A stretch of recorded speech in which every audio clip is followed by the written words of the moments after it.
existence, contemplating the process of entry. Entry means how we got entrapped into cyclic existence through the truth of origin, that means karma and negative emotions. Becoming convinced that the truth of suffering is the defect of cyclic existence. Becoming convinced, that means you need to make sure through repeated reflection.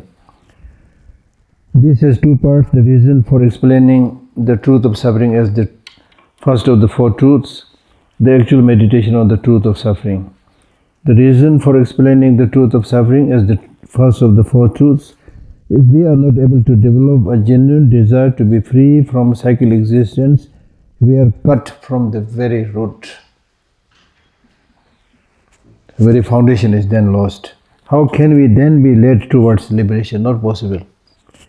As it has been said that worldly pleasures are suffering, various kinds of sufferings are taught to cultivate renunciation. Therefore, the truth of suffering is taught first. Having learned this and seeing that we have fallen into the ocean of suffering and desire to be free of it, we will see the need to overcome suffering. Having understood that without eliminating the causes, there can be no reversal of suffering, the truth of the origin is taught next regarding the nature of these causes. Within this truth, we will realize that the suffering of cyclic existence arises from contaminated actions. But these contaminated actions also arise from negative emotions.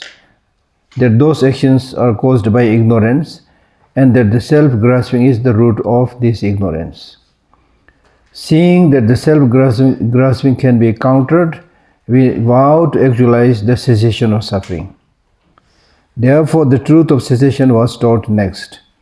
With the resolve to actualize liberation, which is the cessation of suffering, we look for the path and follow it.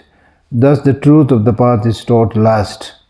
This way, the four truths are explained repeatedly in all the greater and smaller vehicles.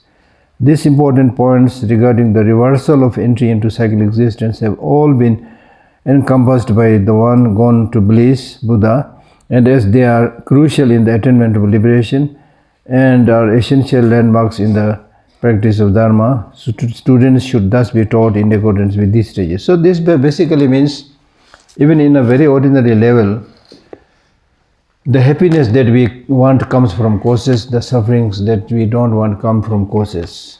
If you are truly don't want suffering, then you should look for the causes and try to, if possible, eliminate. If not possible, at least reduce and weaken the causes. So that depends upon whether you really want to remove suffering or not. You need to, therefore he is repeatedly saying, develop conviction. If you really want to go to fly back to your country, make sure your tickets are bought. It's almost something like that, you see. Right? Then, if you really want happiness, which you said you want, I have not forgotten that part. On the very first day we agreed that we all want long-lasting happiness. So if you really have that conviction to have the long-lasting happiness, then it is high time to sit down and look for the causes of the long-running happiness. Is it money? Is it your relatives and friends and other material facilities? Yes, they do give us, we need them, they do give us certain so-called facilities. I'm not sure what do we mean by facilities. Because one Tibetan teacher, he says, even though you use the name facility, but if that so-called facility,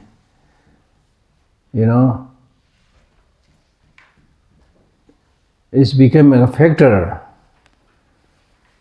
to let your positive practices decline, then it is not a facility. It is an invitation extended to you by the evil forces. Very powerful. Because many of these seemingly good thing, amazing thing, attractive thing, If you don't be careful, there are invitations to go into the wrong direction. Invitations extended by evil forces. Come here, come here, come here, come here. It's so beautiful, so good. Come here, come here. You go there, get entrapped. So sometimes I may not be right. Sometimes I do think that whatever looks beautiful, they are normally very entrapping. Something that really looks like for example, some of the poisonous plants, they have very beautiful flowers. I may be wrong, right? I don't know, but all I'm saying is be careful with the appearances. We discussed this yesterday also. Appearances are deceptive. Appearances deceptive means you run after appearances when they look attractive, beautiful. Not when it is ugly or not inviting, not attractive. That's my point. Right? So you need to be little bit careful. That is not to say don't appreciate beautiful things, things like that. But be a little bit careful. Food also, those that are very tasty, very bad for your health. Isn't this not true? That's why everybody is going after sugar, tasty, sweet, chocolate, tasty, sweet. Right? Now they are counted among the junk food. Right? Junk food means those food, primarily packaged food, which has a lot of either sugar or salt. They are called junk food. And without salt, the food doesn't taste. So you go after tasty things. And that's why in meditation, very hot, spicy food are actually discouraged. If it dulls your senses. It dulls your senses. And then you can actually taste food.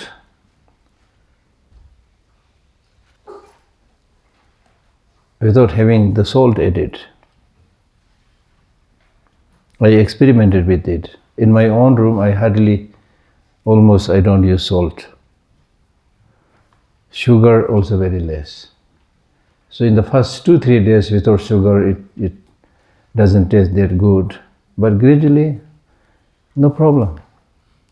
For example, water has no sugar, no salt. It's really, water is the most tasty thing.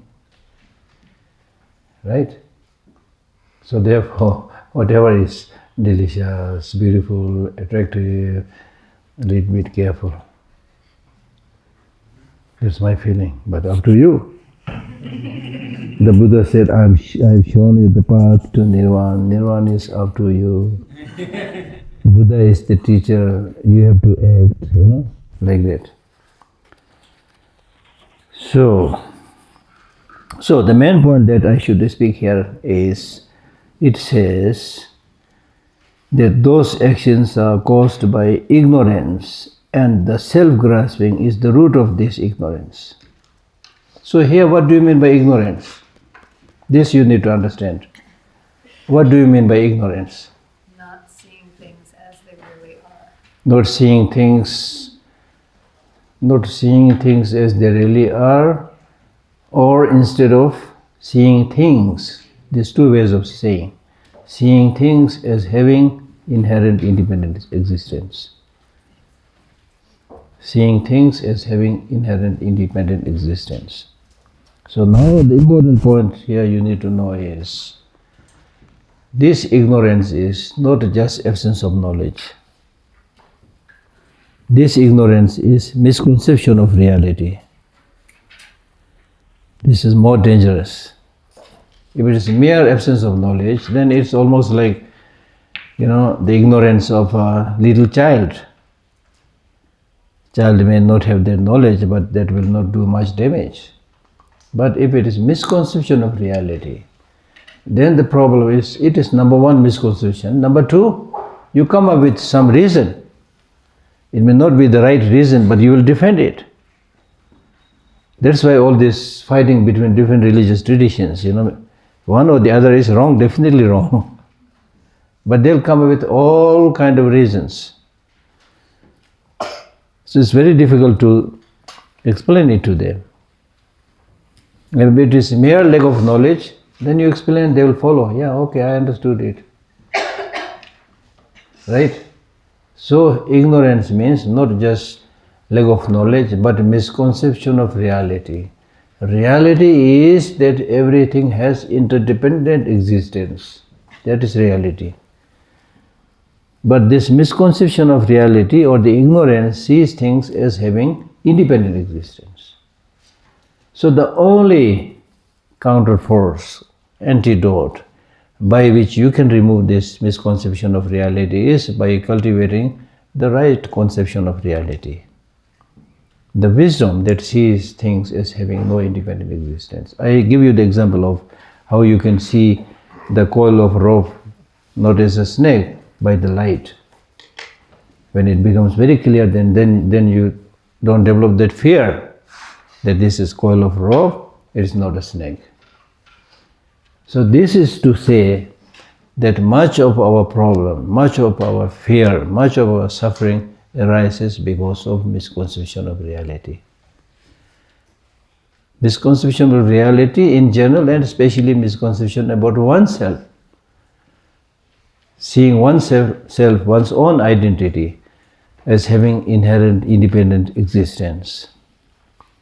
And because of this thinking, you develop very strong grasping. And it is because of this narrow-minded grasping to oneself, you are always concerned about yourself. What will happen to me? If there's an earthquake, you start thinking, first of all, the roof will fall on my head. Of all these people here, the roof will fall on my head. If there's a rat squeaking and running in the room, you will think it will chop off my ear. If there's a lightning, you start thinking it will fall on my head. Right? So then you are not able to develop a realistic, right perspective. And that leads to problem, that leads to suffering. So therefore it is important to identify this enemy number one, which is ignorance. So a true practitioner is one who fights against these negative emotions and distance oneself from them, eliminate them. But the problem is you don't see them in a concrete way, and also you don't realize the very great destructiveness of these negative emotions, so you hardly make an effort. That's the bad part. The good part is, in order to destroy these negative emotions and ignorance, you don't need a ballistic missile. You don't need a nuclear bomb. Right? Just sitting, contemplating, reflecting, you can see who these robbers are, who these thieves are.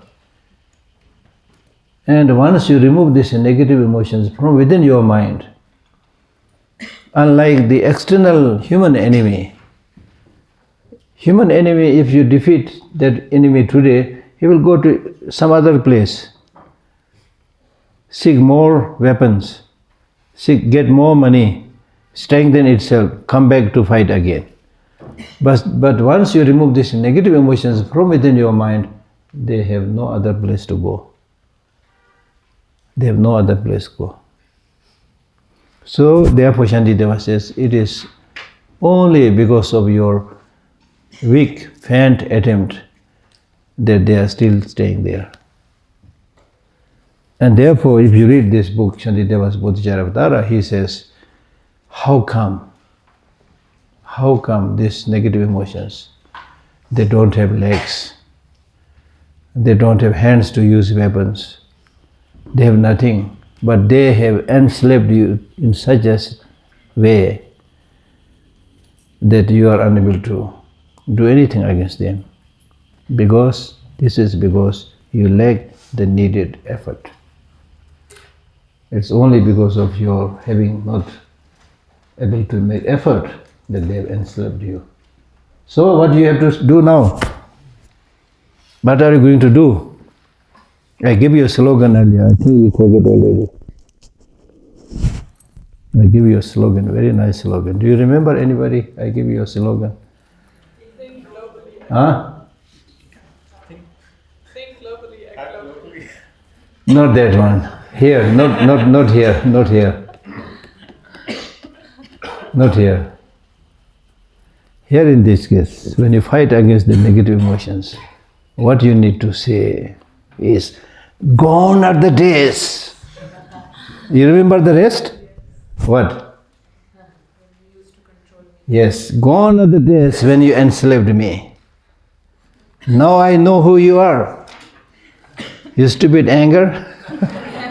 You stupid ignorance. Get angry at that. Yes, be bold here in this case. Gone are the days you enslaved me, now I know who you are. You have no room, no place in my house. And you should actually say, get lost. Get lost. So Dharma practice means distancing yourself from negative emotions and making friendship with positive emotions. Because you realize the mistakes of having invited the wrong people and got a lot of problem and headache. Now you change your process of doing things. You invite love, compassion. So when you next time think about love, compassion, you should tell them, my dear friend, compassion, please come, have a nice cup of tea. I'm sorry I did not really recognize you. I did not ask about you. And I heard from many people, many teachers, many books that you are such a kind gentleman. Please come, if possible, spend some days with me. If possible, stay forever in my mind. So this is the invitation that you need to extend to love, to compassion, to patience, and all the positive emotions. And negative emotions of any type should say no. No means no. I try to practice compassion, but not towards you. Because all you do is harming others. You have no other business. In the case of sentient beings or human beings, when they harm others, it's not good, but still they have some purpose. But negative emotions, they have no purpose. Only harming others. So why should I entertain you? You made me ugly. I told you, when you get angry, you become ugly, right? You made me ugly. You made me greedy. You made me run hither and thither everywhere. You did not let me take rest. Honestly, this is happening when you have negative emotions, desire, attachment, then you have to go everywhere. Right? So you should say this, gone are the days. You remember that line, huh? Then another line that I would like you to remember is,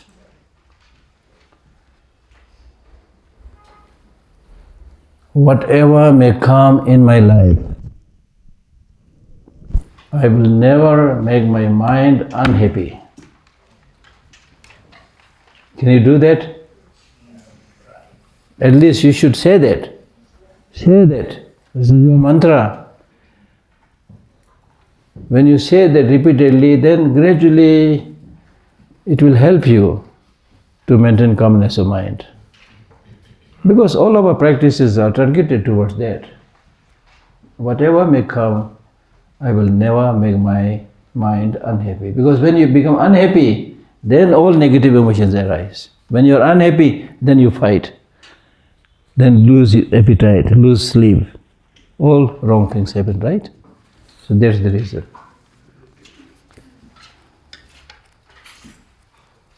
It was beautiful. Can you say again? Huh? It was so beautiful, this sentence. Whatever may come, Yeah. In- I just want to hear. whatever may come, I will never make my mind unhappy. This is truly from me. Think globally, act locally. Somebody said it. I have so many verses like that. They are so powerful, Just one line. Just one line. Remember one line, it will really change you. Right? So that's why. All right.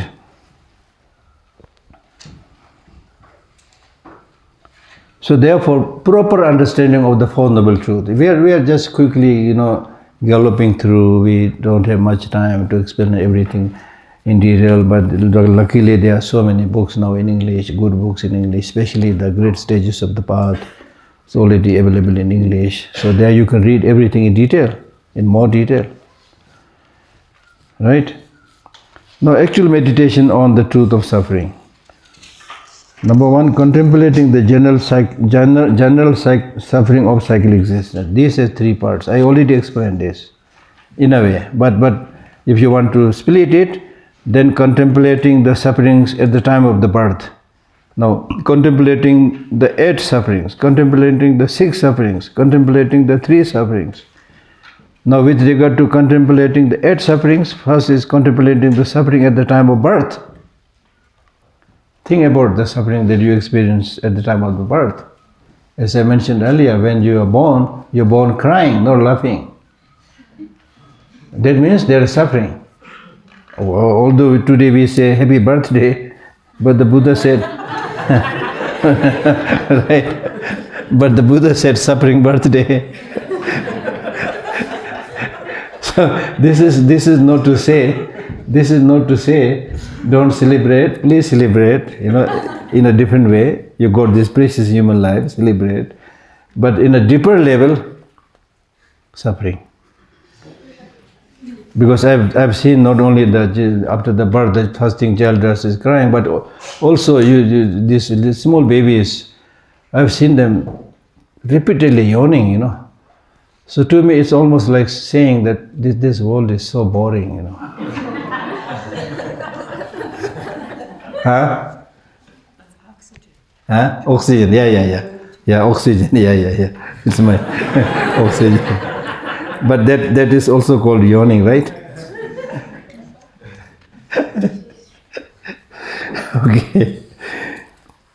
Okay, so contemplating the suffering of aging. Now don't get discouraged by constantly hearing about suffering. Some people say this word is not very good. Instead they say unwholesome or something like that, or dissatisfaction, something like that. But then the thing is, when you do this dharma practice, on the one hand, it's important to use words which is, what they say, palatable, understandable. On the other hand, you should not just give this teaching just to please the people, listeners. Because if the purpose is only to please the Buddha, then you talk about shopping, the latest mall, then the five-star hotel up there, down there, Why should we talk about these things, The reason that you need to talk about all these sufferings is that there is a possibility to get rid of these sufferings.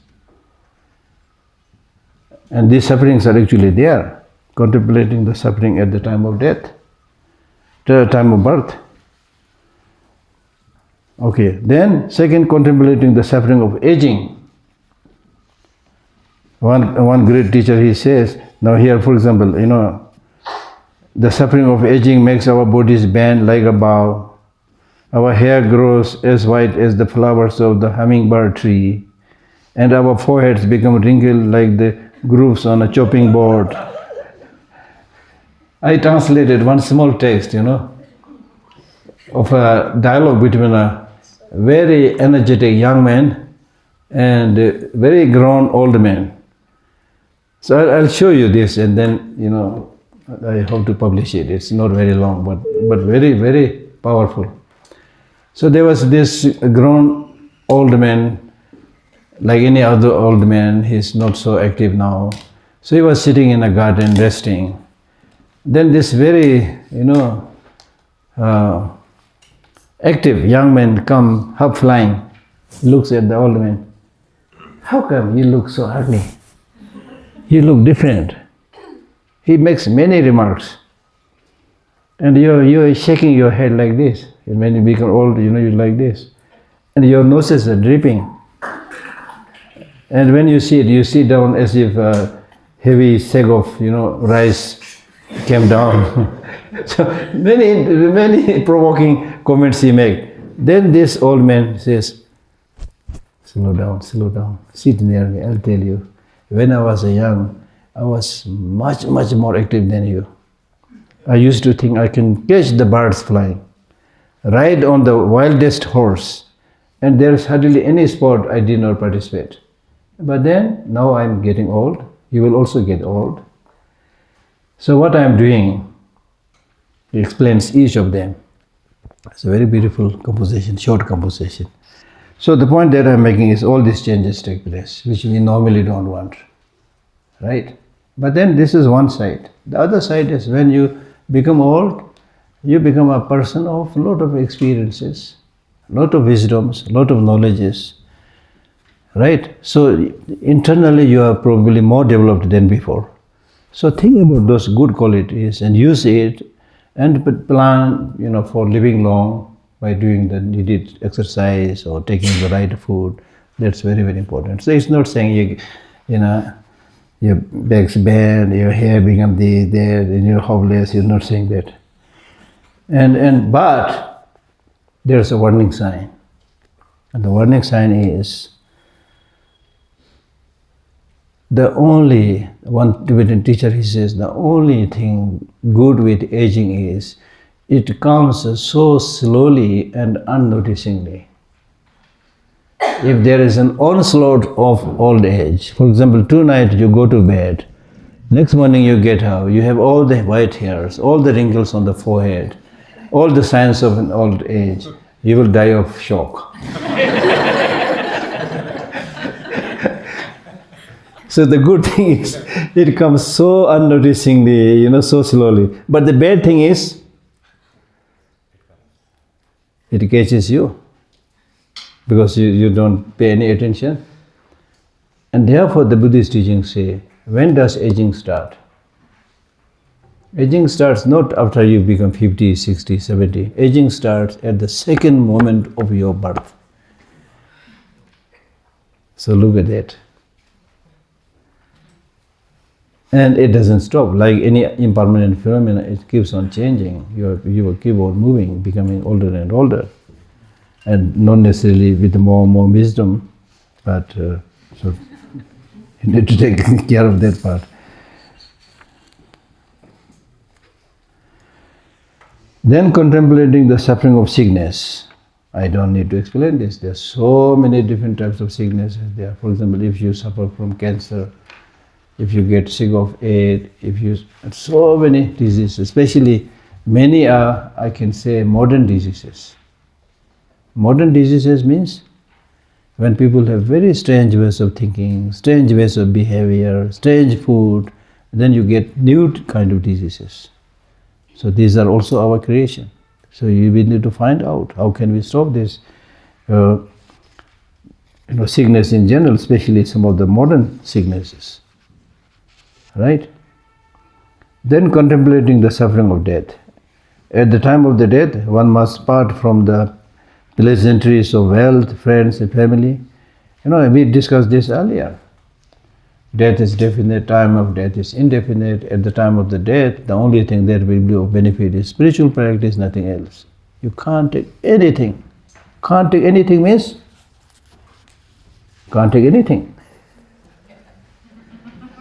So the difference is, when you are born, when you came into this world, at least you came with your body, right? Right? But when you go, can you take body with you? Why? Because there is a tight security check. Judging by the way you lived your life, people may be thinking, okay, you may be hiding something in your body. These days people are so good hiding things in their body. Many of them are caught at the airport, you know. Some are smuggling gold, some are smuggling something else in the shoes or wherever, I don't know. Right? So therefore the Lord of Death also thinks this guy may be taking something with them. So leave your body behind. So you can't take anything. But again, the good thing is nobody can stop your mind. And nobody can stop all the good habits that you have formed on the mind. Nobody even knows what is there. There's no machine that can check your mind and the good habits that is there with the mind. That is a good thing. So that's why these spiritual practices are so important. You know, you can have all these things. And there will be your constant guide. These positive things that you've done, which goes with your mind, that is your positive friend, that is your positive guide, that is your guru, that is your teacher. They will help you everywhere you go. Now to simplify this point, as I mentioned earlier, for example, during this last 5-6 days, you have been primarily doing good things, some meditation, some spiritual practice. So because of that, it is, I am sure, this is one point that you need to think. Did you feel that physically also you feel quite light and happy? Didn't you feel something like that? No, you need to take care of think about these things. Sometimes, for example, if you don't sleep properly, if you end up doing many negative, destructive things, then at the end of the day, or even in the night, you feel tired, unhappy, you know. That will not happen when you engage in such practices. There's the difference. Now imagine if you are able to live like this for the rest of your life. As simple as that. So similarly, when you have this imprint, positive imprint on the mind, then in the next lives also, you will be happy. Because at the end of the day, unless you cultivate these positive qualities within you, nobody can help you in the true sense of the term. Nobody can. Even Buddha, he clearly said, I cannot help you unless you help yourself. Right? And helping yourself is helping others. Helping others is helping yourself. It's a very interesting fact. You know, when we help others, don't think you are doing some sacrifice. You know, it's good only for those people, not for you. It's good for you. And you can feel it. Help somebody and see the smile in the face. You feel happy.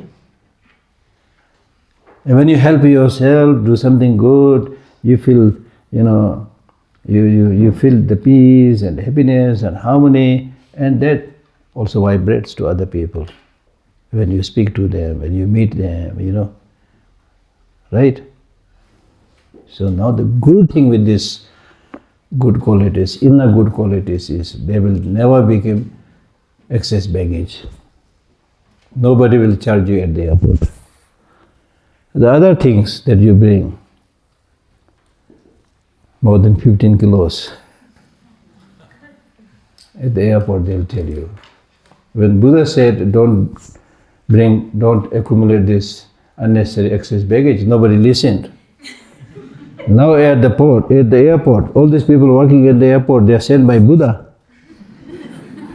This is a joke. So it really looks like, you know. So at the airport, if you carry more than 15 kilo, then they say, Madam, sorry, excess baggage, you have to pay. How much? For 1 kilo, 2,000 rupees or something like that. But this positive inner qualities, knowledge, education that you have, is not excess baggage.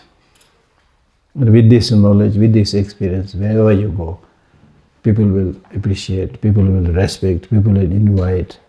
You will get free accommodation, you will get free lunch. For example, in my case, I'm getting free lunch here. It is a half joke, but something like that. Something like that. Really, when you have the inner qualities, you see. Like he's always Dalai Lama with his qualities. He's a refugee. Everywhere he's respected. He is happy. Everybody is happy. This is a clear example. Okay. Then contemplating the suffering of meeting with unpleasantness. Next, contemplating the suffering of being separate from. So the reality is, those people that you love, that you want to meet, that you want to be with, they are not visible. Then you get suffering. I call my friend, he is not answering, he is not answering. And then those you don't want to see, don't want to meet, seems to be standing at the corner waiting for you.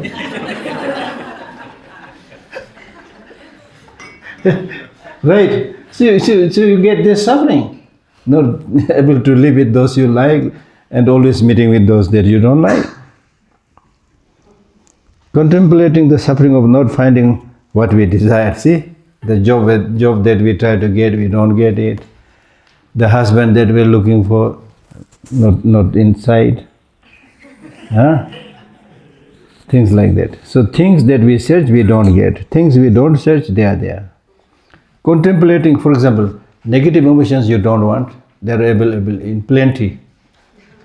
Positive emotions that you want, it's not there, right? It's like that. Contemplating the 5 appropriate aggregates as suffering. So the reason is, you have all these sufferings because these 5 psychophysical aggregates that you have is a product of contaminated actions and afflictive emotions. That's why you get all these problems. If you're somebody who really doesn't care whether somebody comes or not, there's no problem. But ordinary people like us, we are not like that. You want somebody to be close with you, and then that person is not there, you feel unhappy. Somebody you don't want, they are there, you feel unhappy. But then there are those who don't care. If they come, okay. Not come, okay. Right? But that doesn't mean, right in the beginning, if you should sever all relationships like that. Then because you're mentally not trained, you might get problem. You need other people's help, things like that. Contemplating the 6 sufferings, the defect of uncertainty, that our parents and those we love in this life will become our enemies in other lives. In other lives, not only other lives, in this very life also. It's something that comes out in the newspaper all the time. There was a disagreement among the family members, and one of the family members kills the others. You see? The parents and those who love in this life will become our enemies in other lives, and the enemies of this life in future lives will be our beloved friends. So there is this story of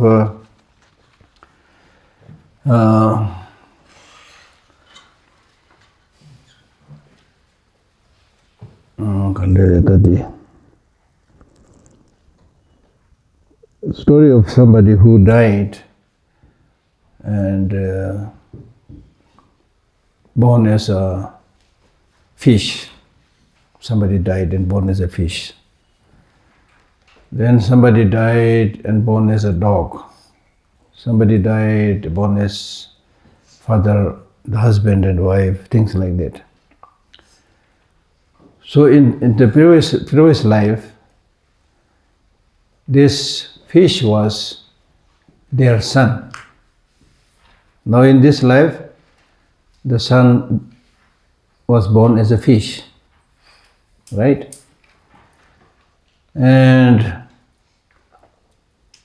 the enemy died and born as their child, right? No, sorry. The father died and born as a fish.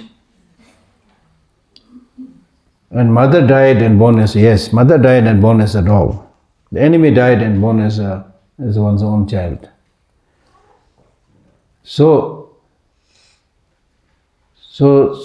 then in this life, they catches the fish, which is their father previously, and then cooks it and eats it. It's so delicious. And the mother, previous life's mother, was born as a dog, came nearby, hoping that she will get a piece of fish, then throws a stick or stone, drives her away. And then the enemy, which is now born as a child, puts on the lap and then pets him and gives all the love. So this is seen by somebody who is highly realized, and then he said, "This is the samsara." And he started laughing. This is samsara. But in our actual life, there's no certainty, no definiteness. And I am sure almost all of you have this experience of somebody who came very close to you and then later on was unhappy and, distanced himself and herself from you. And in many cases, even become source of problem, enemy, you see. So there's no certainty. So there's not much point chasing people, right? The defect of uncertainty.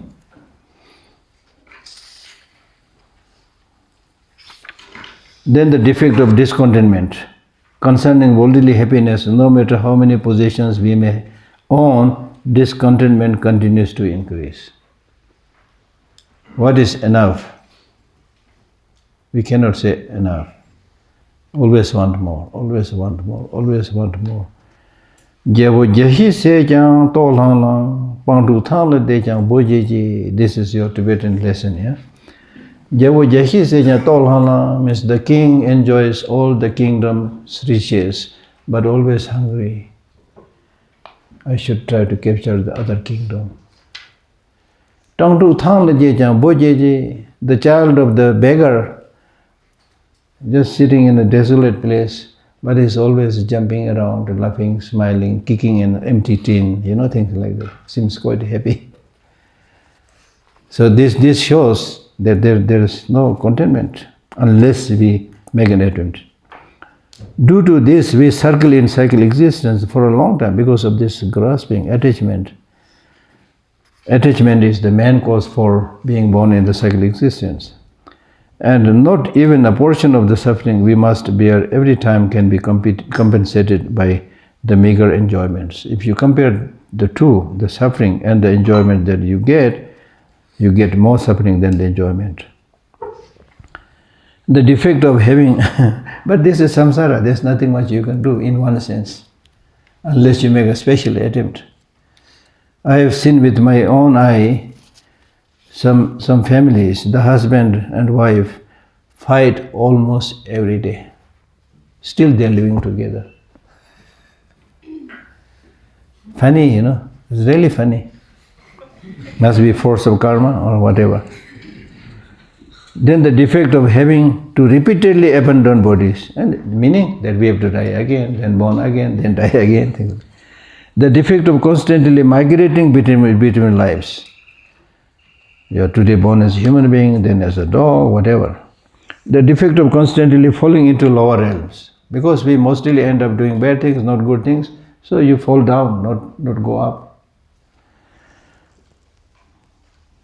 The defect of loneliness, in this very flesh and bone that came together with this body must fall and disintegrate, then what need is to say about separation from our friends as well. So loneliness here means that at the end of the day you have to go alone whether you like it or not. But loneliness has become a disease in modern world. So you should make a distinction between loneliness and solitude. In the Buddhist practice, you are encouraged to do your practice in solitude, where there is less disturbance. So remaining solitude, remaining physically isolated in the top of the mountain is people who do practice and isolate themselves and stay in the mountain, not necessarily feel loneliness.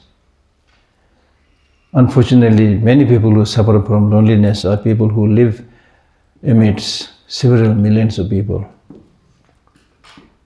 So it's not the physical distance, it is the mental level. Because those who meditate, they sit high up in the mountain, they are alone, but mentally they are thinking about goodness of all beings, praying for them.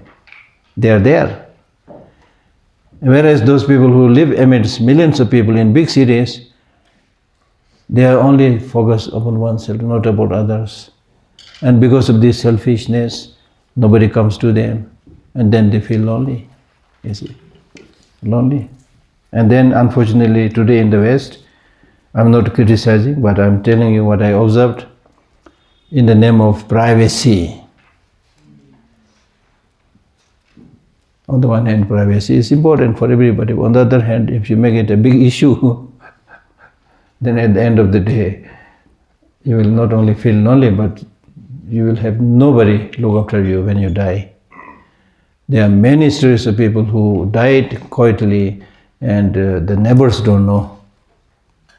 This is almost like recurring phenomenon these days in the so-called developed countries. Neighbors have no idea. They are not in talking terms. Neighbors means not one house, they are not around, actually next door.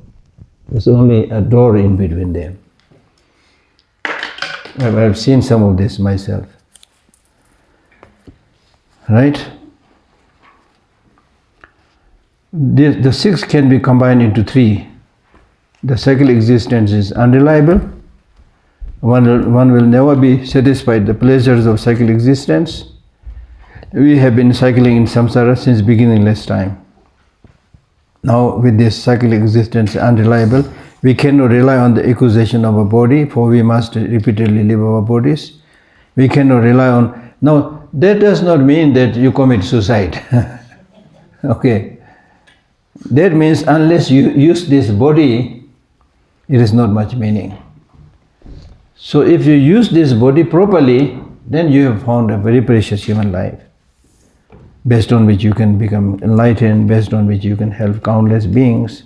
We cannot rely on being helped or harmed, for there is no certainty.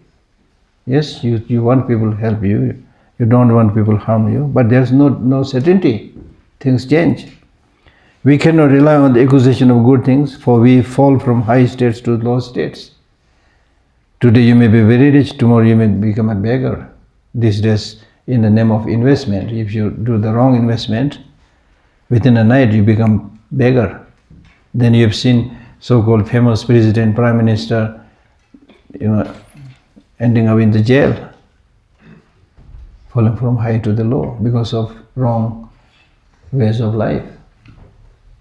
How many presidents and prime ministers ended up in jail? We can count in our time, right? We cannot rely on friends, for we will end up alone. Because in the end, even if you have good friends, but in the end you have to go alone. That's what he's saying. For example, His Holiness the Dalai Lama says, when I'm alive, everybody says the Dalai Lama. Then many people come to see me. Then I have security guards around me. And then he jokingly makes a remark by saying, even when I'm alive, if there's a real threat to my life, how many of these security people are ready to sacrifice? It's not so sure. But that's not the main point. The main point is, when one dies, the security is around you, or whatever is there around you, nobody can help. Number one, most of the people, they are friends of money, they are friends of name and power. When you need, they are not there. That's for sure. Even in the case of those really, really reliable friends and relatives, when you die, there's nothing they can do. Okay? The only thing they can do is cry and yell, which is of no use at all. Right? Right? So therefore, the spiritual practice is your constant friend. Constant friend. If you know how to visualize, then when you go, you are not going alone. You are going with all these celestial deities, the Buddhas, the Bodhisattvas, Avalokiteshvara, Manjushri, all these deities. They are your entourage members. They go with you. Right? So you are not alone. Provided if you know how to do those visualizations. One will never be satisfied the pleasures of cyclic existence. We have been cycling in samsara since beginningless time. We are perpetually engaged in transmigration, for the end of continuation of birth is inconceivable. Contemplating the three sufferings which I already explained, suffering of change, suffering of suffering, conditioned, pervasive conditioned suffering. Contemplating the sufferings of individual types of beings, sufferings of animals, hungry ghosts, things like that. Oh, there's no need to go into detail. Even if you think about the sufferings of animals, they live with us. You should see what kind of sufferings they have. Right? Contemplating the process of entry into cyclic existence through the truth of the origin. Now this is more important for us. There are three aspects to this. How mental afflictions arise. This has four parts. Recognizing the afflictions. Recognizing the afflictions means the general definition. We have been talking about afflictive emotion. So the general definition of affliction is anything that greatly disturbs the mental continuum when it arises, that is called afflictive emotion. For example, when you get angry, then it disturbs your mind. When you develop strong attachment, it may be less noticeable, but it disturbs your mind. So any emotion, anything that which when arises in your mind, it perturbs you, disturbs you, and makes you uncomfortable, that is negative emotion. So you should be careful. So then he listed some of this. The definition of the 10 individual afflictions are as follows. Now with the order, there are different texts is explaining in different ways. But here he first explains attachment. Attachment is the desire that develops upon seeing an external or internal object as attractive. When we are deeply attached to an object, separating from it is as hard as trying to extract oil that has been absorbed by a cloth. I mentioned this earlier. You get obsessed with it. Anger is the wild state of mind that directs our dismay at the perceived cause of suffering, such as other beings, sufferings, weapons, thorns, and so forth, and wishes to harm them. So when you develop anger, you get angry by thinking, this person has harmed me in the past, this person is harming me now, this person will harm me in the future. This person has harmed my friend, my relatives, this person is harming my relatives now, this person will harm my friends in the future. This person has helped my enemy, helping my enemy may help my enemy in the future. So this 9 process of thinking, you develop anger and hatred. Arrogance. Arrogance is the haughtiness that we develop in dependence on the view of transitory collection. A view of transitory collection means this psychophysical aggregate collection. This psychophysical aggregate is termed as collection, aggregate, collection. This is transitory, means this is impermanent, right? Although this psychophysical collection or aggregate is transitory, impermanent, but we don't see it in that way. You get arrogant, especially if you are good physical form, then you get arrogant. And you don't like to go with people who are not very good looking, right? You get very arrogant, observing towards one's body. Most of people have that kind of arrogance. Having perceived external or internal concepts of high and low, good and bad, it is to have a sense of superiority. As I mentioned earlier, everybody, whoever they are, whoever helpless they are, still deep down in their mind they think, I am the most important one. I have something big to say. Others should listen to me. I am the center of the universe. Arrogance. Ignorance is having an afflicted and confused mind that does not know the Four Noble Truths, karma and the three jewels. But basically, ignorance is seeing things as having inherent independent existence, right? So this explanation is more in accordance when it says ignorance of the Four Noble Truths, karma. This is more in harmony with the explanation found in the Theravada system, Abhidharma system. Doubt is confusion as to whether the Four Noble Truths are true or not, and whether karma and three jewels exist. No, doubt is not any kind of doubt. Generally speaking, if you follow Buddhism, it is encouraged to be skeptical, ask questions. So we are not asking that kind of Doubt. It's important to have doubt, because if you have no doubt, you will not ask question. If you don't ask question, you will not get answer. So therefore, doubt is important. Therefore, you must be skeptical in the beginning. But now here, when we say doubt, or in general, there are three types of doubt.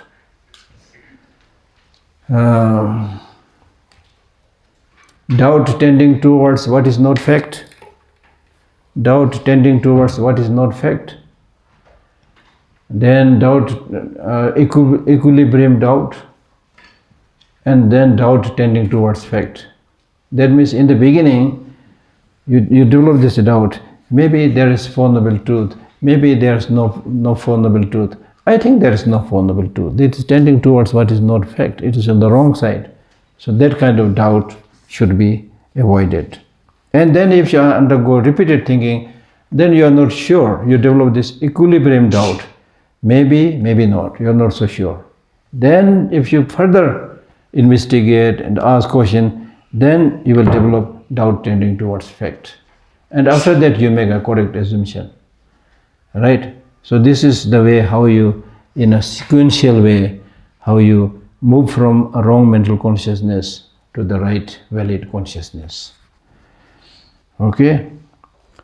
The view of transitory recollection, I already mentioned this. The view of transitory recollection is the afflicted intelligence that causes us to think of ourselves and our possessions as me and mine due to perceiving the aggregates with the mind of enjoyment. Now this one, the view of transitory recollection, and the one, the D, ignorance, having an afflicted and confused mind that does not know the Four Noble. These two are normally, sometimes you explain it separately, sometimes this is treated as one. The view of transitory recollection is also ignorance. It's towards your psychophysical aggregate. So that's also ignorance. So this is like the example that I gave earlier. The coil of rope, the coil, seeing the coil of rope as a snake, right? So first you are not being able to see coil of rope as a coil of rope, but seeing it snake, and then you see it on the basis of that formation of the coil of the rope. So therefore you develop this ignorance in relation to your view of transitory recollection. The view of grasping at extremes is the afflicted intelligence that due to perceiving the I grasped by the view of transitory recollection causes us to develop the eternalist view of permanence or the annihilationist view that there is no such thing as future. So this means when you develop this view of transitory recollection about oneself, then when you ask question, then you will end up in two ways. One, you will say, okay, this I has permanent existence. Or you will fall into nihilism, saying that if I search, I don't find, so therefore there is no such I. So that's the meaning. H, holding the extreme view as supreme, is the afflictive intelligence that, having perceived the constitution of the reason view, grasps at its superiority due to dependence of any of the three, the view of transitory recollection, the eternalist view, or the wrong view. Yeah, so you develop a wrong view, and although it is a wrong view, but you think this is the right view, and then you hold on to this extreme view of seeing oneself as supreme, as special. Holding ethics and conduct as supreme is having an afflictive intelligence that affirms ethics that determines. So this holding ethics and conduct as supreme means you may be holding a wrong conduct, wrong behavior, but because of misconception you tend to see it as right. This is also very dangerous. Sometimes we may be following a particular philosophy, particular religion, which may be wrong, but because that is all you know, you think this is supreme, and you definitely go in the wrong way then, right? That's why I said that once you develop this wrong view with some reasoning, it's difficult to remove it. Intellectual misconception or imagined misconception, as we call it. The wrong view, the last one is the wrong view. Wrong view is having an afflicted intelligence that denies the existence of the past and future. So it's a wrong view. There's no past life. Who has seen it? There's no future life. Who has seen it? Huh? Karma. What do you mean by karma? I've seen people doing, all the bad things and becoming rich. So what are you talking about karma? And the Chinese communists are saying things like that. They torture Tibetans and then say, okay, you believe in God and so many protector deities, call them. Call them, where are they? Huh? They have the wrong view. Yes, wrong view, absolutely. But ordinary people not being able to understand, they think, okay, it looks like it is, they are true. The stages of arisal of afflictions. Just as a coil of rope might be taken for a snake in the dark by one who does not know it to be a rope, the darkness of ignorance that obstructs us from clearly seeing the mode of existence of the aggregates gives rise to the false idea of self, which causes the rest of the afflictive emotions to arise. So ignorance towards phenomena in general, especially ignorance towards yourself, because of your grasping to yourself, seeing yourself as having inherent existence, then you develop the rest of the negative emotions. Because of this, in one of the Buddhist epistemological texts, it says, because of this confirmation that there is me, I, from there arises the others. And towards others, you develop either attachment or anger and hatred. So primarily because of this affirmation of the self, especially seeing it as having inherent existence. Causes of the arisal of the afflictive emotion. There are many causes. Number one, basis. Basis means you develop these negative emotions because it is there in your mind in a dormant state, because you have been habituated with it. Then second, object, perceiving objects concordant with the arising of afflictive emotions. So therefore, for a meditator, it is encouraged to restrain your senses. Otherwise, you are an ordinary person, you see different things, and then by this, it produces afflictive emotions. If you see somebody that you don't like, you develop anger and hatred. If you see something that you like, you develop attachment. Gathering means the surrounding friends. Following unholy, bad friends. If you follow unholy, people who pretend to be holy but not holy, and then bad friends will take you to the wrong direction. Bad friends will not appear with black faces, bearing fangs, red eyes, and wearing horrifying black cloth. They'll not come like that. They'll come as a genuine friend, and they'll tell you, they'll say, please come, let us enjoy life. Let us go to the nightclub, whatever. Nightclub not necessarily bad, but if I don't, define it, they might think, okay, he has no idea, Right? So in that way, through sweet talking, they'll take you in the wrong direction. Then they'll say, oh, don't worry, I have the money, everything, They take care of everything. So nice, huh? Then explanation, listening to false teachings. Now this is difficult. To whom you should listen, to whom you should not listen. Because, Research. Research, yes, research. Do some research. But most of us have no time to do research. So what is important is you should, if you want to listen to everybody, but don't immediately trust everybody. Take time. And this problem happened at the time of the Buddha. When Buddha was alive, one day a group of villagers came to him and he said, we are confused. Then the Buddha said, how? He said, in our village, many teachers come. One teacher comes, gives a teaching and says, this is the right teaching, this is the shortcut teaching, this is the most wonderful teaching. Then after a while, another teacher comes and gives a different teaching. And sometimes it's opposite of what they've heard before. And then they'll say, this is the best teaching, This is the shortcut teaching. So we are confused, what should we do? Then the Buddha said, there's no problem. You listen to them, but you should use your brain. Use your brain. Which one really, don't give space to blind faith. Use your brain. So that's the most important thing. Right? So it's difficult to remain open-minded, because we all belong to one or the other culture, one or the other religion. So right from the beginning, we are already a little bit contaminated. So it's difficult to be open-minded. But as much as possible, try to maintain impartiality, develop unbiased state of mind. Because if your mind is partial, if your mind is biased, if your mind is lopsided, this very famous teacher, Indian teacher,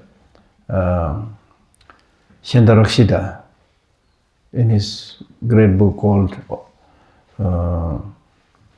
Ornament of Madhyamika, that text, he says, when your mind is lopsided, if your mind is lopsided, you will never experience peace. So don't be partisan, right? Habituation, the increasing power of familiarized afflictions. Today you easily develop afflictive emotions, not the positive emotions, because you are habituated with these things for a long time. That's what I said other day. So doing meditation means now instead of letting yourself continuously get habituated with negative emotions, get habituated with positive emotions. Attention, fabricating the characteristics of wholesomeness and unwholesomeness, misapprehension of that which is impermanent is permanent, so forth. So it's attention means, you have this tendency to see things in the way you want to see, not as it is. So you have this tendency to either exaggerate or denigrate, right? Seeing impermanent as permanent, what is selfless as self, things like that. The faults of the afflictions. It's important to know the faults of the affliction, because many people might think this is the way it is. As I mentioned earlier, people, science and others say that all emotions are emotions, they are all necessary. So here is saying, what are the faults of afflictions? The afflictions bring harm to both ourselves and others. They generate wrong deeds in both the present and future lives. They cause the experience of suffering and displeasure, spread defamation in all directions, and bring about reproach from our teachers, guardians, and other holy beings. They cause us to die a regretful death, leading to a lower rebirth, and prevent us from attaining our purpose. So it is basically saying, what we need is happiness, and afflictive emotions destroy happiness. What we want is respect, afflictive emotions will stop that, hinder that. Name, fame, whatever you want. We want what we do and what we want, they don't match. So therefore we get problem. How this leads to the accumulation of karma. Recognizing the karma we accumulate. Recognizing karma as this has two parts. Intentional karma. This is the mental action that moves and incites the associated mental factors and towards the object. So karma means the intentional, thinking. I want to do this, do that.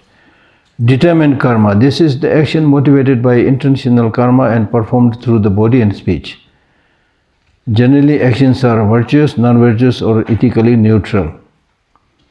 Non-virtuous actions are those that are unmeritorious, while contaminated virtuous actions are either meritorious or unwavering actions. Meritorious virtuous actions are those performed within the desire realm, and unwavering actions are contaminated virtuous actions performed in the form and formless realm. So I think I explained this a little bit earlier, all of this. How karma is accumulated, not done. If you tremble on insect without having the motivation to tremble, then this is karma accumulated but not done. If you intentionally kill somebody, it is done, it is accumulated, so that is more, sinful.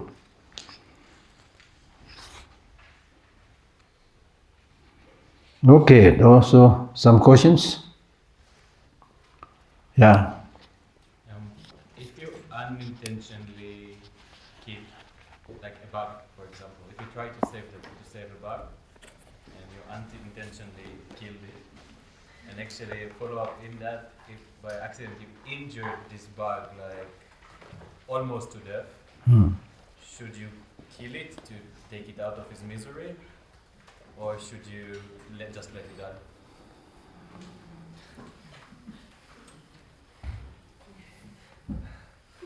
Let it continue with his life. This is similar like the mercy killing that we spoke earlier. You sure it will die? It's just suffering. Yeah, you are also going to die for sure. Shall I kill you? Right, huh? Shall I kill you? There's a story of, in Tibet, there is a story of a monk who visited, home where there was an elderly mother was there. So mother, in Tibet, ancient times Tibet people have not much sanitation, and so they have a lot of lice, So she caught one lice and then asked this monk, please throw it and put it in a place where it will not die. Then the monk said, if that is possible, please throw me in the place where I will not die. So there is no such place where you will not die, whether you are hurt or not hurt. Right? So I think better leave it there. Yeah. So, but just about the karma. So Because the point that I'm making is, even with compassion or motivation, thinking that he certainly is going to die, but he may not have to suffer more if I kill it. That insect, strictly according to law of karma, that the suffering that the insect has to experience will be experienced. If not, that today, later on. Today you help and lessen it, that doesn't mean that you can purify his karma.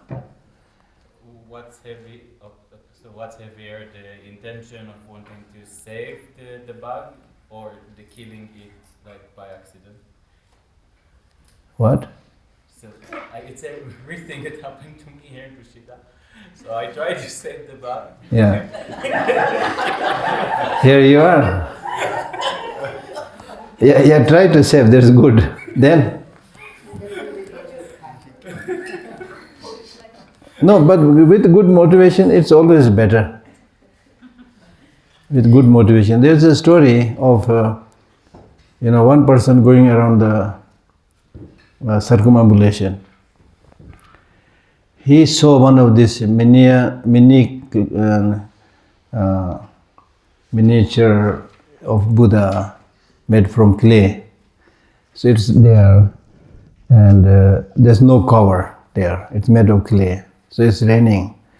So he thought, oh, this clay of the Buddha will now be destroyed by the rain. So then he looked around, there's nothing. Then he found a torn out shoes. He put the shoes on it. Normally, of course, you should not put shoes, it's dirty, right? But just to save that, he put it. Then a second person came, he saw this. Who this stupid fellow putting dirty shoes on the Buddha's image? He removed it. So it said both of them accumulated same positive karma because of motivation. Yeah. So why do you pray for, like if you can influence the karma of this bug, for example, why do you pray for it? Why do you pray for it? What's the logic of like praying for something? The logic is number one, at least you are doing your practice, which is good for you. And it's also possible there may be some karmic connection. If there is some karmic connection, then it will help. Because we have what we call as the individual karma and collective karma. If the result is due to collective karma, where you also participated, that person also participated, then your prayer may help.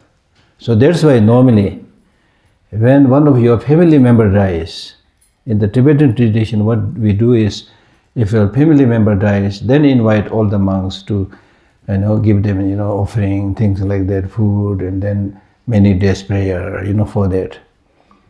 But actually, that is also okay. But and then the family members themselves, they don't do any prayer or not much prayer. They will be busy cooking, things like that.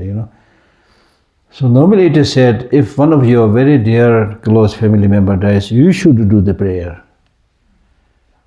Because you have closer karmic connection. Right? So that is what is said. Yeah. When someone dies, is there a time period for them to... Is there? Is there a time period for rebirth? Is it like 40 days or... 49 days, yeah. We say 49 days in the intermediate state. 49 days doesn't mean that he or she has to remain in the 49 days. That's the longest period. One may take rebirth after 7 weeks. In the text it is mentioned that, in the intermediate state you die a small death after every week. Right? And so after 1 week you may die and take the next rebirth, or maybe in the second week, in the third week, but maximum is 49 days. So some people have asked me this question, why 49 days? Why 49 days? I thought this is a very clever question. I had no answer. Nowadays, if somebody asks me this question, I have the answer. The answer is, don't only think about the intermediate state. In your case also, maximum 100 days, 100 years. Why? Maximum 100 years, right? In our case. Why? Why can't you live 2000, 5000? Why? It is the way it is. It's the law of nature, you see. Yeah. Yeah, okay. Yeah. I just wonder about burning karma. Some tradition they do ceremony burning karma. Burning karma. Burning, yeah. But This is just a different usage of word. Burning basically means destroying. yeah, I mean, you don't actually use a fire to destroy karma. It basically means destroying the negative karma. Yeah. and how you do that? How you do that? By cultivating positive emotions, by developing wisdom, understanding emptiness.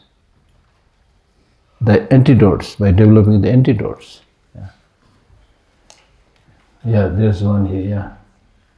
Geshe Lhakdor, if there is someone who is getting a lot of dreams habitually, is there any way to understand them, or one should just ignore them? Or what is Buddhism talking? Buddhism says normally dreams are, as I mentioned earlier, dreams are greatest liars. So don't pay too much attention, generally speaking. But if you really want to analyze your dream, the dreams that you get around dawn, that can be analyzed. Because the dreams you get in the first part of night, immediately after sleeping, it may be heavily influenced by what you have been doing in the day. Then in the middle of night, it may be the result of your past, karma, whatever, many other things. So at around the dawn, then probably the mind is less affected by many other things. So there is a possibility of examining it. So therefore, when you receive Kala Chakra initiation, there is a period where occasion where the Lama, after giving that day's teaching, give you a kusha grass, kusha grass, and also and kusha grass, and then they will give you 2 kusha grass, one longer, one shorter. And then the Lama instructs you, put the longer grass under your mattress and the shorter grass under your pillow, and then sleep. Then the dream that you get around the dawn can be examined to some extent. Meaning that if you get a dream of visiting a garden, but the garden has only red flowers, it's not a very good dream. Then if you get a dream of going downhill, naked, going downhill, riding on a donkey or something like that, that's negative. If you get a dream of going uphill, it's a good dream. And if you get a dream of visiting a temple, but the temple lackluster, is not much radiance, it's a dusty, not good dream. Things like that. Don't ask why. Huh? Is there any way to stop these dreams? Stop. Any dreams, any kind of dream, stop. Any practice or anything that you can do to Stop. not having so many dreams. No, actually, there are processes of analyzing the dream. So in that process of analyzing, I'm sure, it's making a motivation. Just before sleep, you make a motivation. Okay, today I will examine my dream, and that has a lot of practice. Then it's possible. While you are dreaming, you know what is happening. If you don't like, you can stop it. Those practices are there, yes. But generally, if you get a dream, so what? Let it come, go. Do you wake up tired most of the times because of so much dreams? Yeah, I used to get many dreams, mostly flying. Yeah. At one time, I got a dream of being chased by the Chinese army. This is because I had experienced that horror of actually seeing the Chinese army when I was a little child. It may be the imprint of that. So I got this dream of being chased by Chinese army, many of them with this army uniform with guns. So I had a very rudimentary country gun. The dream so interesting. Gun, which you can not shoot immediately. You can just put the Like a musket. like a musket. Yeah. So I was bringing there. Then I was trying to cross at the foot of a mountain, and that the mountain has so many slits. When I walk, the slits are going down. I can hear the voice. Then at one point, I was hit by a gun, shot by the Chinese army. So it was very painful, very painful. And because of this fright and the pain, I woke up. When I woke up, you will laugh loudly. When I woke up, there was a small thing that was hurting here. so you get dream like that. So better you prepare your bed comfortable, So if you sleep on this, it's very likely you will get the dream. And sometimes in some places, when you're sleeping and the place is cold and you somehow move around, your blanket falls down, then you get a dream of being born in a cold hell. There is a beautiful text written by a Tibetan teacher, how to examine the dream. A great teacher called Longdol Lama Rinpoche, he has written a text, so I read those things there. Yes? Does killing animals to eat them or to use them in some other way always generate negative karma? And Yeah. is there anything that you can do to alleviate? Don't kill them. Don't kill them.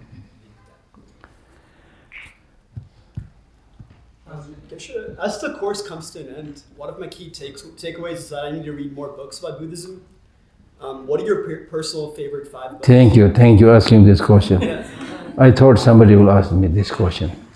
One book which I strongly recommend, which is not a Buddhist book, and I'm not necessarily that you're all looking for Buddhist book, but this is very much in tune with the basic Buddhist teachings. Read this book. Beyond Religion.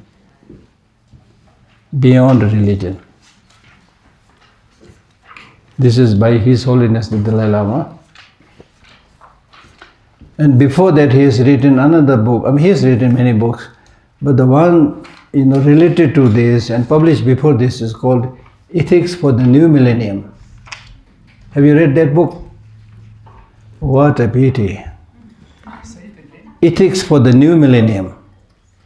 Ethics for the New Millennium. They're also on Spotify, those books. They're on Spotify, you can listen to audiobooks. Yeah, listen also, but if you can buy it in the market also.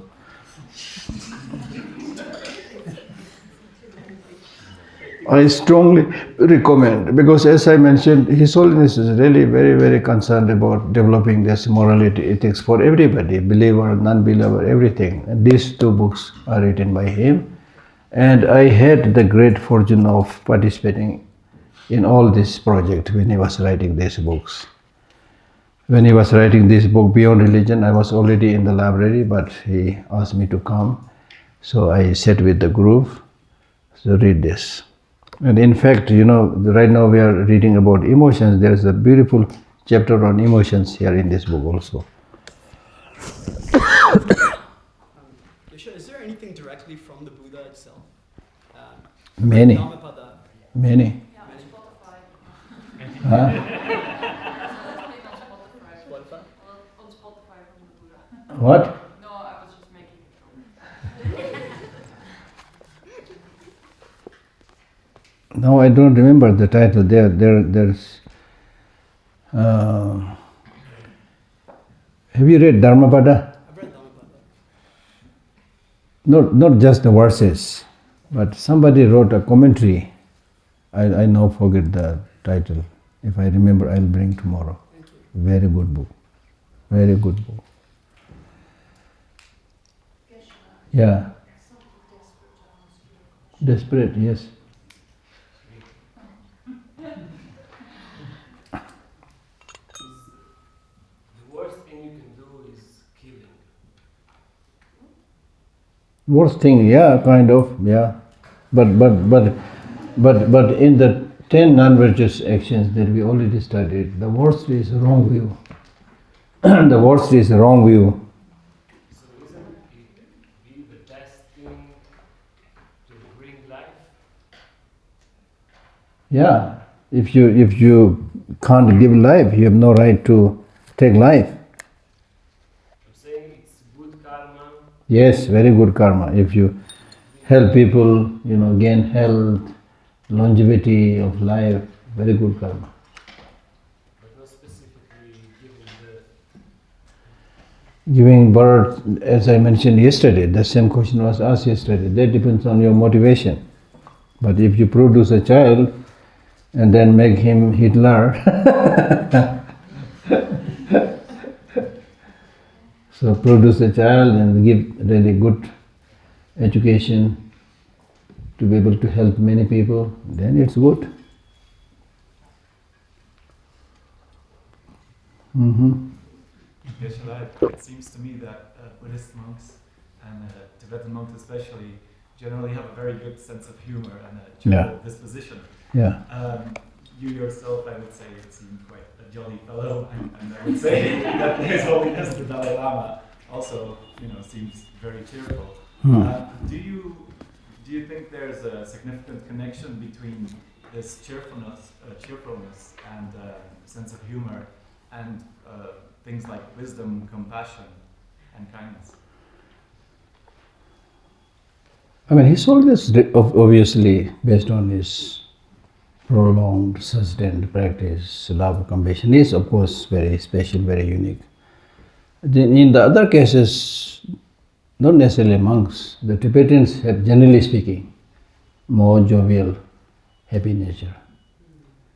In my case, when I first visited America, many years back, I was in a lobby, in a hotel. So around 6, 7 young people surrounded me and one of my Buddhist monk friend who very recently passed away. So we were again laughing, smiling, said, "Are you happy like this all the time? You keep on smiling like this all the time?" Then I said, "You better spend few days with me, then you will know." You see?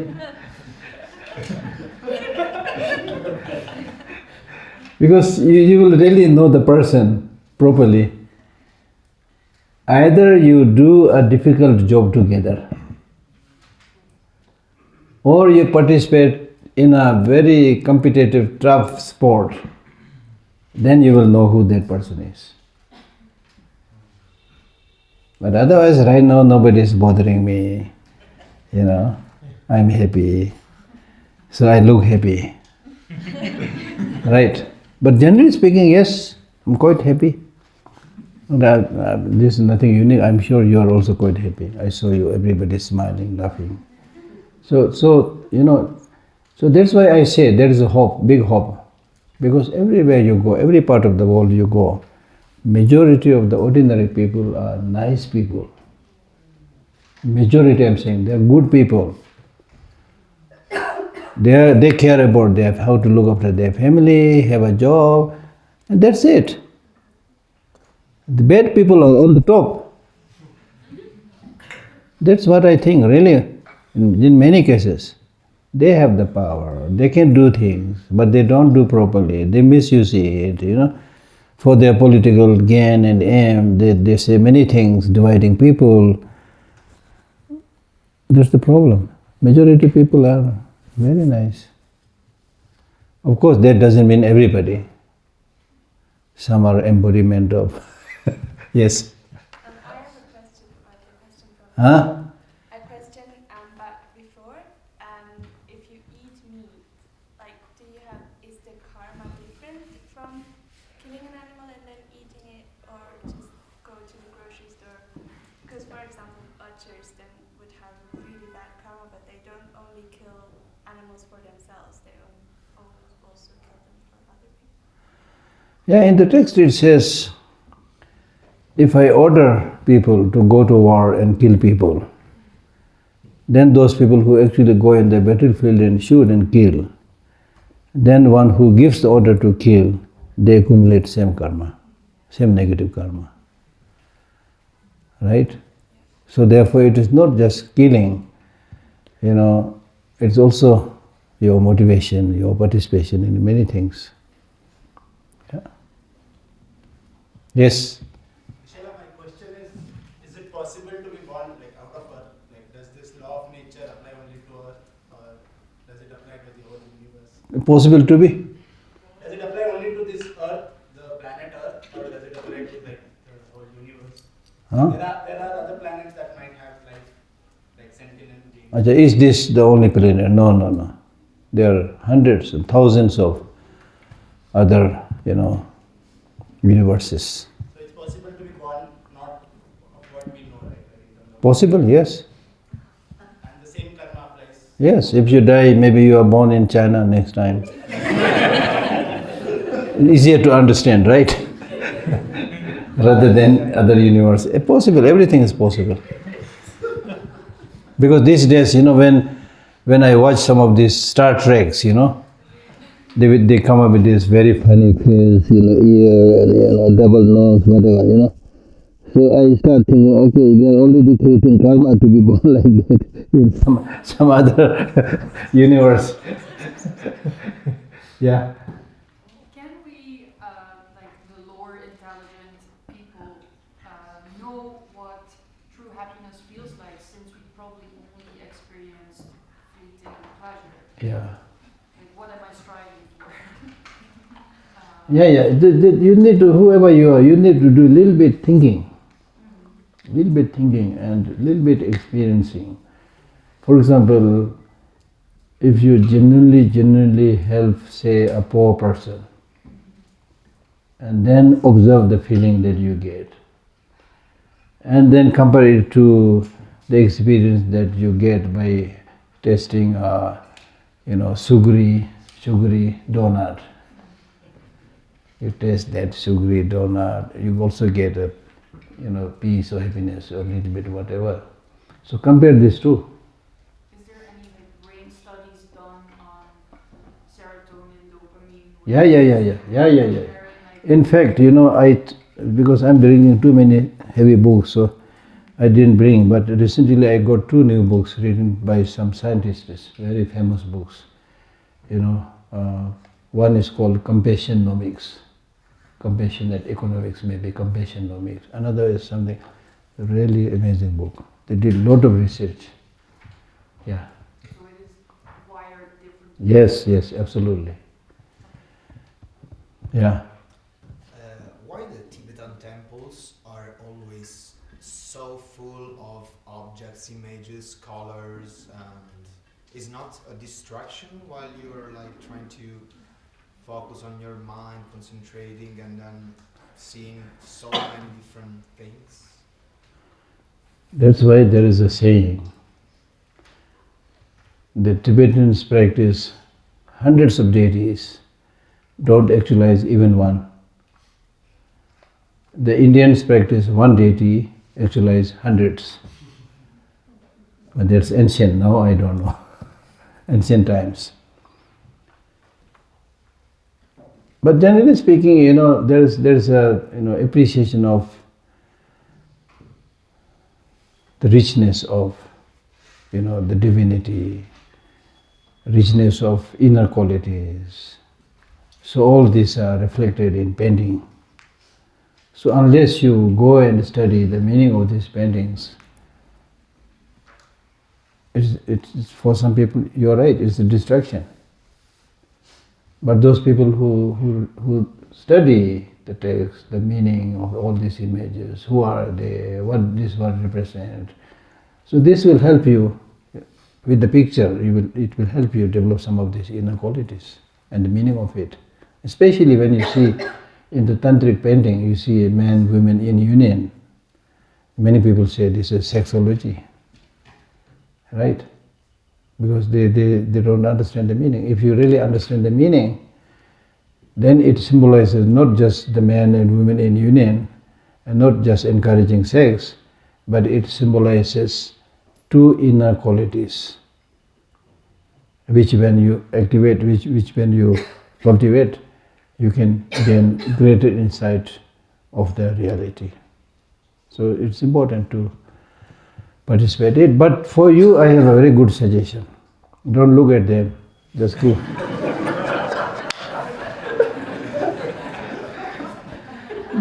because no, as I already mentioned, we just read it actually. We just read it. When you do the meditation, you need to restrain your senses. Restrain your senses means you need to do it. Not just this temple. When you go around in the temple and up and down, that the distractions and the color, especially in India. India is very famous with colors. So many varieties, colors of clothes and spices and fruit, so colorful, right? So if this is distracting for you, then you better not to let your mind go towards these things. Yeah. Isn't it true about Tibetan culture that because Tibet itself is such a sere land with not a lot of color, not a lot of growth and stuff because of its geography, that the colorful and silk and beautiful things were sort of to do the most honoring thing you could? No, I don't think so. One, probably the colors also came from India, because we got most of our Buddhist teachings and other traditions from India. So probably this has to do something with the Indian colors also, one. Number two, it is not true that Tibet is just, a rugged land. Like if you go to this Kham area, Kumbo area, full of forest, full of fruits, full of rivers. Tibet is, in terms of geographical size, Tibet is bigger than the whole Western Europe. With a small population of, now they say, normally we have been saying 6 million. Recently one of our Tibetan professor, when he was in Tibet, he did a lot of research. Now he says it is around 9 million. 9 million. Tibetans who speak Tibetan language, not Chinese. He was very particular. Tibetans who speak Tibetan language, around 8 million something, around 9 million. huge land with all the natural resources intact. Because Tibetans used to believe that these natural resources like water, forest, doesn't belong only to human beings. They belong to other spirits also. The spirit living in the water, living in the forest, living in the minerals. So today people might think Tibetans are stupid, but that is how we think. And because of that, everything was intact. And I don't know, more than several hundreds of minerals, including uranium and gold, are found. Now they are all excavated and taken to China. Chinese came not because they love Tibetans.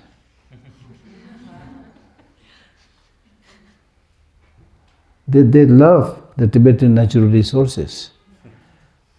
Huge. Now today, I was born in Tibet, and when I left Tibet, I was really very small.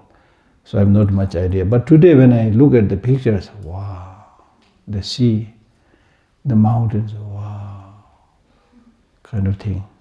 Even I remember when I was a little child playing around, I used to go with other small children at the foot of a small mountain.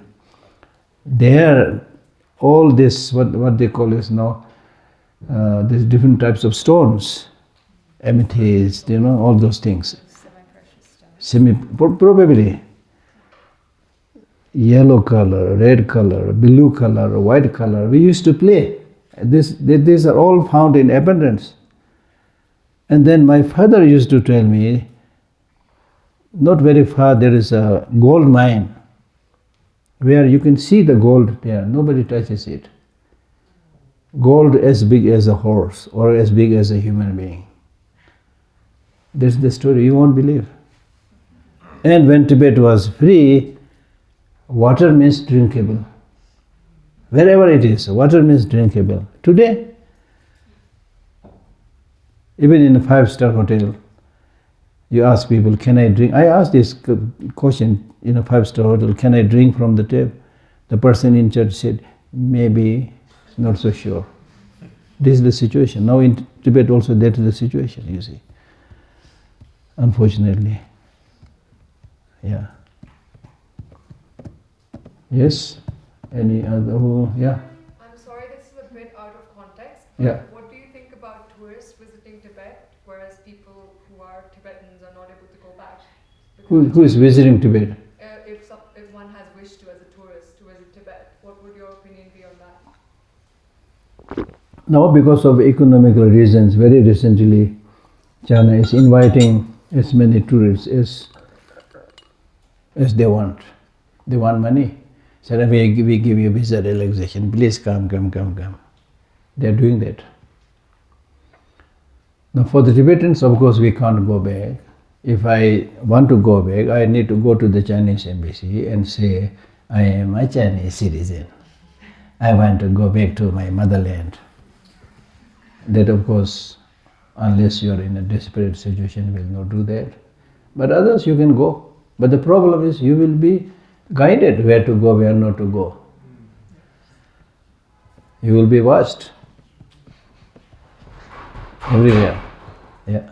But still, if you can go, that's good. Yeah.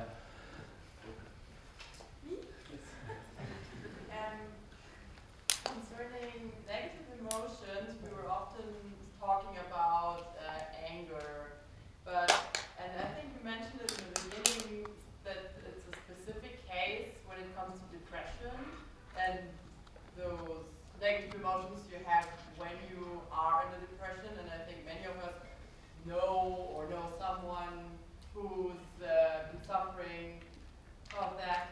And I wanted to know, because I've also seen a book by Lama Geshe, I think, where the title is Become Your Own Therapist. So what is your advice for people who suffer from that? Or, I mean, signing up for the course, it was also said that this is not a therapy session or whatever, but not whatever, I don't mean it in a disrespectful way.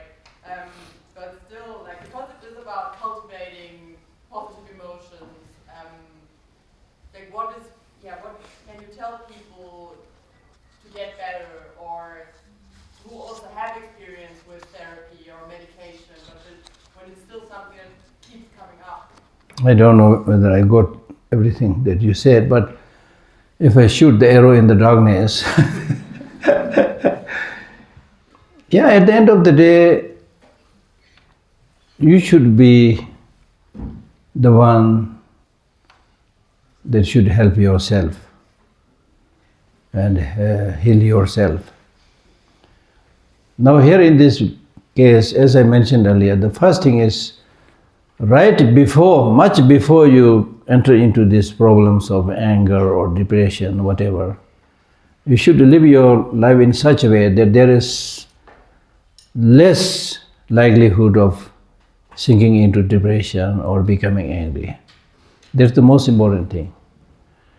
Then later on, somehow, because of the environment, because of the people and many other situations, somehow we are not Buddha, so sometimes we get depressed, we get angry. But then the good news is you don't get, at least in the initial stage, you don't get depressed all the time, you don't get depressed 24 hours, you don't remain angry 24 hours. So at the time when you are less depressed, not angry, then you should think, what was the state when I was angry? What was the state when I was depressed? Was it helpful or not helpful? Right? So in that way, then you should choose the right, course, not to let yourself get depressed or get angry. Because you get angry or depressed many times because of attachment, not getting what you want. Right? And sometimes it may be because of not getting enough sleep. Or sometimes you get angry because you're hungry. So there are many causes. So sometimes you just need 5 minutes nap. Yeah, true. So there are different techniques. It's not just one technique, different techniques. And then always try to see the positive side and be cheerful. Don't focus too much on the shortcoming and the problem, That will then exacerbate the situation. Besides the part that the I doesn't have inherent in existence, besides the part that the I doesn't have inherent in existence, Yeah. how the Buddhists will reply to the question, who am I? Who am I? I is just a designation. Just like this one. Is this a book? Is this a book? Yes, right? Just designation. If somebody right from the beginning called this not a book but as a glass, today we'll all call this glass. I'm reading from the glass. I'm drinking from the book. Now, because we already used that name, we followed that name, so you don't like this book called as a glass. But right in the beginning, if somebody called this a glass, today there will be no problem calling it a glass. So it's just a designation. Now just a designation does not mean you designate and create everything. That is also not possible. The designation should not violate the conventional terms, the existing conventions. For example, now we call this a book. Now I want to violate this convention, I call it glass. I will not be able to achieve success because the agreed convention is so strong. So basically at the end of the day it's just designation. But this is important because just designation doesn't mean it doesn't exist. It exists. How does it exist? Depending on multiplicity of things. And not being satisfied with this multiplicity of things, if you really want to pinpoint, take this out, take this out, take this out, and they say, where is the I? You will not find anything. That's the reality. Right? Because to our ordinary uninformed mind, we tend to think that if anything exists, that should exist independently. We should be able to pinpoint it. But the reality is not like that. So you should be contented with that label, the name given. Right? Difficult, right? Difficult to understand, yeah. Yeah. Who? In the moment, an afflictive. Behind. Yeah. I think it's me. Yeah. In the moment, an afflictive thoughts arises in the mind. Yeah. And after I'm aware of it, so I can observe it. Yes. What is the next I need to do? I just need to. Next thing is you should say, this is not good. But that's not rejecting the thought, because if I stay. Yeah, rejecting the thought is good. You're not saying thought did not come, but it was not useful. So you said, okay, go, get lost. And then I need to think about the positive thought like a compassive thought to contrarrest that. Yeah. Or No, you change your subject. Think about something that is more constructive, more positive, then this will go away. For example, if I concentrate on the book, then my mind will not thinking about the water. Right? I just have one follow-up question on the I. Would it be correct to say that the continuity of the mind is the I? More or less. It's a tricky question. For several thousands of years, people have kept on asking this question. Still that question is lingering. But to be more precise, yes, at the end of the day, it's the mind. But we don't call this mind as I, because I is designated on this continuity of the mind and the body. Yeah. The second one was sadness. It doesn't seem like a positive emotion. Yeah. But then again, if someone dies or there's a catastrophe, and would a Buddhist practitioner not feel sadness at all in the eyes of something very tragic happening? Sadness will be there. It depends upon how heavily you feel that sadness is dependent upon how strong was your attachment to that person. The stronger the attachment, the stronger will be sadness. The stronger will the love, less there will be sadness. That's the thing. And then to be honest, it's again worldly convention that sometimes you feel sad, sometimes even if you don't feel sad, you need to pretend that you feel sad because other people are watching, This is how we live our life, you see. So you need to do like other people are doing. But then at the end of the day, that feeling of sadness is of no use. So the teaching of the Buddha says, do those things which is useful. Don't do those things which is not useful. If somebody dies, you cry, you feel very, very sad. If it's very, very useful, go ahead. But maybe not very useful. Okay. Thank you. See you tomorrow.